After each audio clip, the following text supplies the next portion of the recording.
ओम नमः शिवाय। दोस्तों, श्रावण अथवा सावन हिंदू पंचांग के अनुसार वर्ष का 5वां महीना कैलेंडर के हिसाब से जुलाई या अगस्त में पड़ता है। इस वर्ष श्रावण मास 11 जुलाई से 9 अगस्त तक रहेगा। इसे वर्षा ऋतु का महीना या पावस ऋतु भी कहा जाता है, क्योंकि इस समय बहुत वर्षा होती है।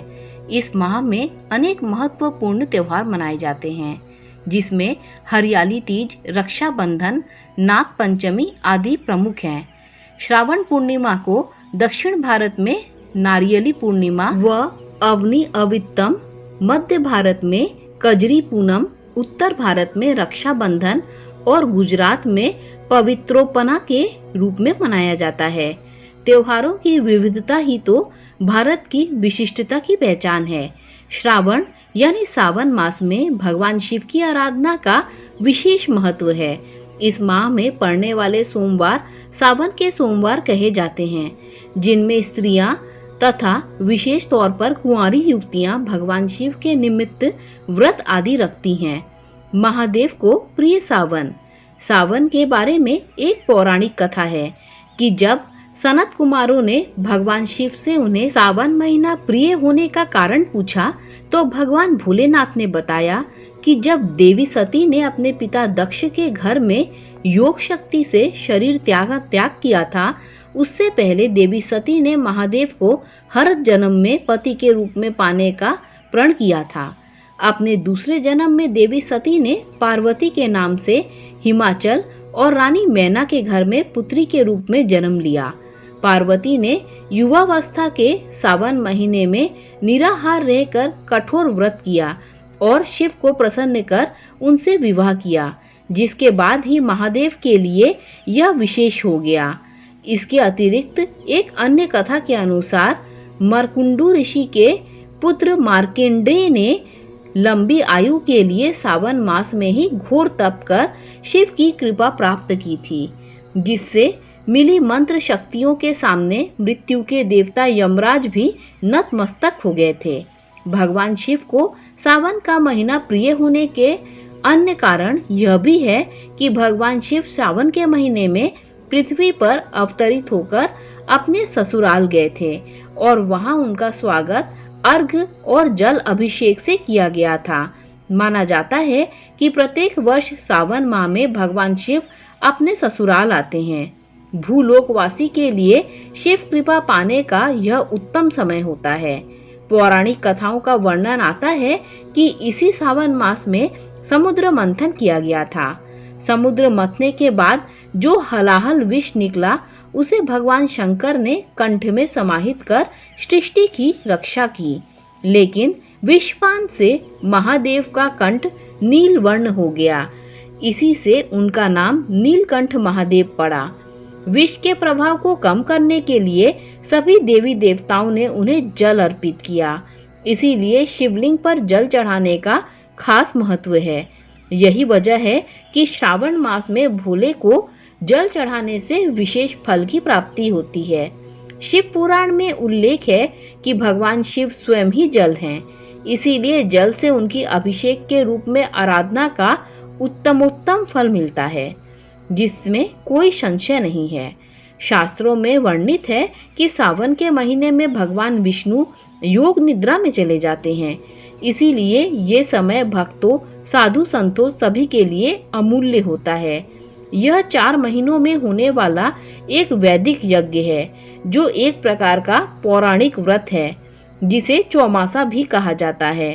तत्पश्चात सृष्टि के संचालन का उत्तरदायित्व भगवान शिव ग्रहण करते हैं, इसीलिए सावन के प्रधान देवता भगवान शिव बन जाते हैं। शिव की पूजा। सावन मास में भगवान शंकर की पूजा उनके परिवार के सदस्यों संग करनी चाहिए। इस मास में भगवान शिव के रुद्राभिषेक का विशेष महत्व है, इसीलिए इस मास के प्रत्येक दिन रुद्राभिषेक किया जा सकता है, जबकि अन्य माह में शिववास का मुहूर्त देखना पड़ता है। भगवान शिव के रुद्राभिषेक में जल, दूध, दही, शुद्ध घी, शक्कर, शहद या चीनी, गंगा जल तथा गन्ने के रस आदि से स्नान कराया जाता है। अभिषेक कराने के बाद बेलपत्र, शमी पत्र, कुशा और दूब आदि से शिव जी को प्रसन्न करते हैं। अंत में भांग, धतूरा और श्रीफल भोलेनाथ को भोग के रूप में चढ़ाया जाता है। शिवलिंग पर बेलपत्र तथा शमी पत्र चढ़ाने का वर्णन पुराणों में भी किया गया है।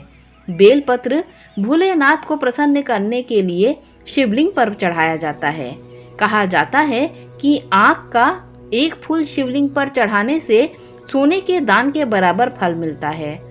1000 आँख के फूलों की अपेक्षा एक कनेर का फूल, 1000 कनेर के फूलों को चढ़ाने की अपेक्षा एक बिल्वपत्र से दान का पुण्य मिल जाता है। 1000 बिल्वपत्रों के बराबर एक द्रोण या गुमा फल फलदायी होते हैं। 1000 गुमा के बराबर एक चिचिड़ा, 1000 चिचिड़ा के बराबर एक कुश का फूल, 1000 कुश के फूलों के बराबर एक शमी का पत्ता, 1000 शमी के पत्तों के बराबर एक नीलकमल, 1000 नीलकमल से ज्यादा एक धतूरा और 1000 धतूरों से भी ज्यादा एक शमी का फूल शुभ और पुण्य देने वाला होता है। बेलपत्र भगवान शिव को प्रसन्न करने का सबसे सरल तरीका उन्हें बेलपत्र अर्पित करना है। बेलपत्र के पीछे भी एक पौराणिक कथा का महत्व है। इस कथा के अनुसार भील नाम का एक डाकू था। यह डाकू अपने परिवार का पालन पोषण करने के लिए लोगों को लूटता था। एक बार सावन मास में यह डाकू राहगीरों को लूटने के उद्देश्य से जंगल में गया और एक वृक्ष पर चढ़कर बैठ गया। एक दिन रात पूरा बीत जाने पर भी उसे कोई शिकार नहीं मिला। जिस पेड़ पर वह डाकू छिपा था वह बेल का पेड़ था। रात दिन पूरा बीतने पर वह परेशान होकर बेल के पत्ते तोड़कर नीचे फेंकने लगा। उसी पेड़ के नीचे एक शिवलिंग स्थापित था। जो पत्ते वह डाकू नीचे तोड़कर फेंक रहा था वह अनजाने में शिवलिंग पर ही गिर रहे थे। लगातार बेल के पत्ते शिवलिंग पर गिरने से भगवान शिव प्रसन्न हुए और अचानक डाकू के सामने प्रकट हो गए और डाकू को वरदान मांगने को कहा। उस दिन से बिल्वपत्र का महत्व और बढ़ गया। श्रावण सोमवार का महत्व। श्रावण मास के प्रत्येक सोमवार को शिव जी के निमित्त व्रत किए जाते हैं। इस मास में शिव जी की पूजा का विशेष विधान है। कुछ भक्त पूरे मास ही भगवान शिव की पूजा आराधना और व्रत करते हैं। अधिकांश व्यक्ति केवल श्रावण मास में पड़ने वाले सोमवार का ही व्रत करते हैं।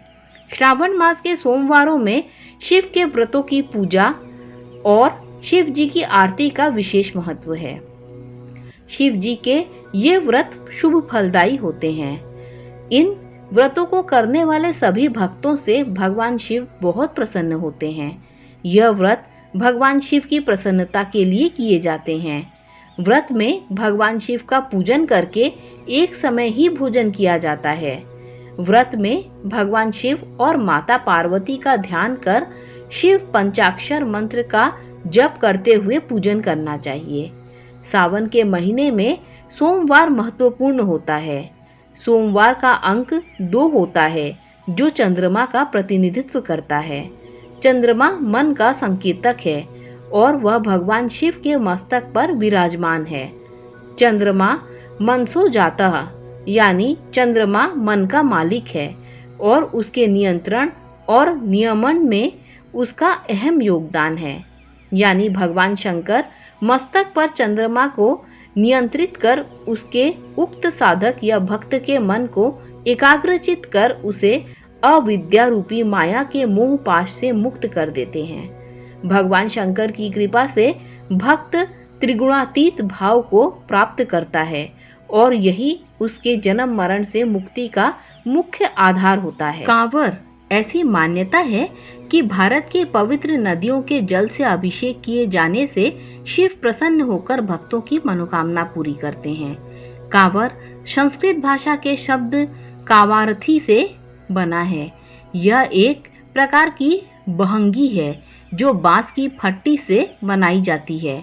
कांवर तब बनती है जब फूल माला, घंटी और घुंघरू से सजे दोनों किनारों पर वैदिक अनुष्ठान के साथ गंगा जल का भार पिटारियों में रखा जाता है।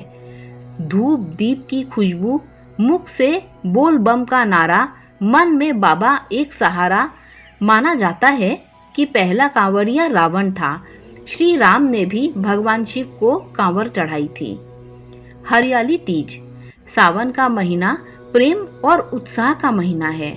इस महीने में नई नवेली दुल्हन अपने मायके जाकर झूला झूलती हैं और सखियों से अपने पिया और उनके प्रेम की बातें करती हैं। प्रेम के धागे को मजबूत करने के लिए इस महीने में कई त्योहार मनाए जाते हैं। इन्हीं में से एक त्योहार है हरियाली तीज।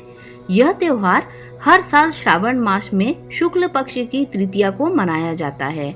इस त्योहार के विषय में यह मान्यता है कि माता पार्वती ने भगवान शिव को पाने के लिए तपस्या की थी। इससे प्रसन्न होकर शिव ने हरियाली तीज के दिन ही पार्वती को पत्नी के रूप में स्वीकार किया था। इस त्योहार के विषय में यह मान्यता है कि इससे सुहाग की उम्र लंबी होती है। कुंवारी कन्याओं को इस व्रत से मनचाहा जीवन साथी मिलता है। हरियाली तीज में हरी चूड़ियाँ, हरा वस्त्र और मेहंदी का विशेष महत्व है। मेहंदी सुहाग का प्रतीक चिन्ह माना जाता है, इसीलिए महिलाएं सुहाग पर्व में मेहंदी जरूर लगाती हैं। इसकी शीतल तासीर प्रेम और उमंग को संतुलन प्रदान करने का भी काम करती हैं। माना जाता है कि मेहंदी बुरी भावना को नियंत्रित करती है। हरियाली तीज का नियम है कि क्रोध को मन में नहीं आने दे। मेहंदी का औषधीय गुण इसमें महिलाओं की मदद करता है। सावन में पड़ने वाली फुहारों से प्रकृति में हरियाली छा जाती है। सुहागन स्त्रियां प्रकृति की इसी हरियाली को अपने ऊपर समेट लेती हैं। इस मौके पर नई नवेली दुल्हन को सास उपहार भेजकर आशीर्वाद देती है। कुल मिलाकर इस त्योहार का आशय यह है कि सावन की फुहारों की तरह सुहागिनें प्रेम की फुहारों से अपने परिवार को खुशहाली प्रदान करेंगी और वंश को आगे बढ़ाएंगी। वर्षा का मौसम, सावन के महीने में सबसे अधिक बारिश होती है, जो शिव के गर्म शरीर को ठंडक प्रदान करती है। भगवान शंकर ने स्वयं सनत कुमारों को सावन महीने की महिमा बताई है कि मेरे तीनों नेत्रों में सूर्य दाहिने बाएं चंद्रमा और अग्नि मध्य नेत्र हैं। जब सूर्य कर्क राशि में गोचर करता है तब सावन के महीने की शुरुआत होती है। सूर्य गर्म है जो ऊष्मा देता है, जबकि चंद्रमा ठंडा है जो शीतलता प्रदान करता है। इसीलिए सूर्य के कर्क राशि में आने से झमाझम बारिश होती है, जिससे लोक कल्याण के लिए विष को पीने वाले भोलेनाथ को ठंडक व सुकून मिलता है। इसीलिए शिव का सावन से इतना गहरा लगाव है। सावन और साधना, सावन और साधना के बीच चंचल और अति चलायमान मन की एकाग्रता एक अहम कड़ी है, जिसके बिना परम तत्व की प्राप्ति असंभव है। साधक की साधना जब शुरू होती है तब मन एक विकराल बाधा बनकर खड़ा हो जाता है। उसे नियंत्रित करना सहज नहीं होता। लिहाजा मन को ही साधने में साधक को लंबा और धैर्य सफर तय करना होता है। इसीलिए कहा जाता है कि मन ही मोक्ष और बंधन का कारण है, अर्थात मन से ही मुक्ति है और मन ही बंधन का कारण है।